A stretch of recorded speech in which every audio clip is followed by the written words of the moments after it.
Salut à tous, aujourd'hui on va faire le débrief du match qui s'est passé hier entre la France et les Pays-Bas au Stade de France et victoire 4-0 de l'équipe de France.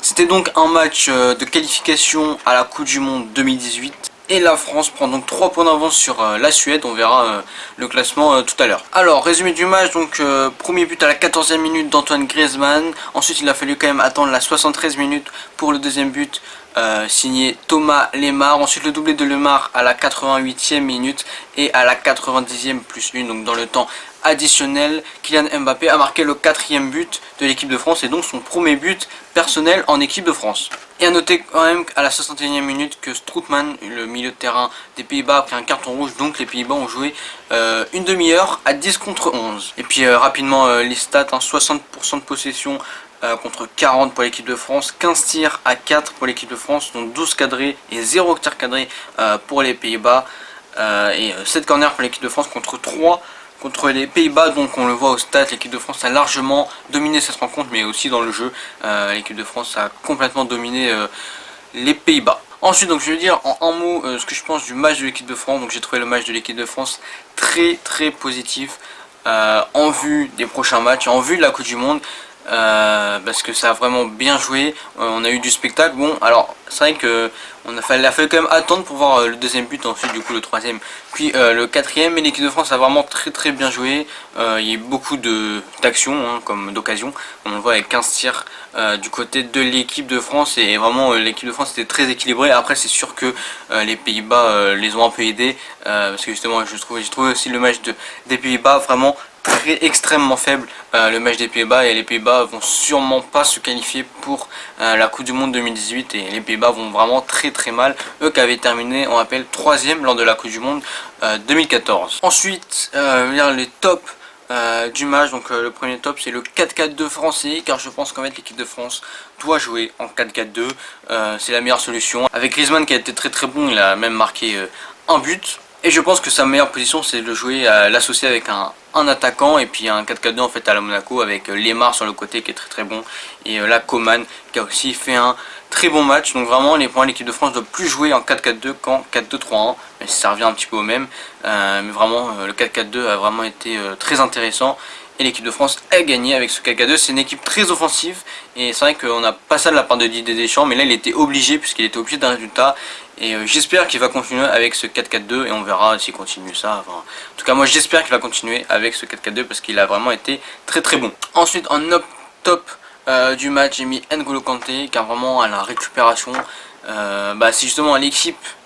En fait on peut jouer en 4-4-2 grâce à N'Golo Kanté, parce que du coup ça permet à Lemar, à Coman de se projeter plus vers l'avant, et comme ça, et parce qu'ils savent qu'N'Golo Kanté est lui derrière pour tenir la baraque, il tient la baraque au milieu de terrain, et pour récupérer les ballons, parce que le nombre de ballons qu'il a récupéré est quand même assez impressionnant. Il a touché aussi énormément de ballons, et il a vraiment été très bon. Donc pour moi c'est un top de ce match, et c'est peut-être le meilleur match de lui en équipe de France. En même temps il n'en a pas fait tant que ça, et je pense que Didier Deschamps doit absolument le titulariser. C'est vraiment le titulaire indiscutable de cette équipe de France. Et en dernier temps, j'ai quand même mis le public français, car on a eu une très belle ambiance au Stade de France. Moi j'étais pas au stade, mais on l'a pu voir. J'ai aussi entendu des supporters qui disaient que le stade a retrouvé un peu son ambiance, car depuis ces dernières années c'était les matchs de l'équipe de France, il n'y a pas une super ambiance, et là voilà, il y a un nouvel engouement avec l'équipe de France, et donc un super bon aussi le score a aidé aux supporters, mais les supporters ont vraiment été très bons hier soir.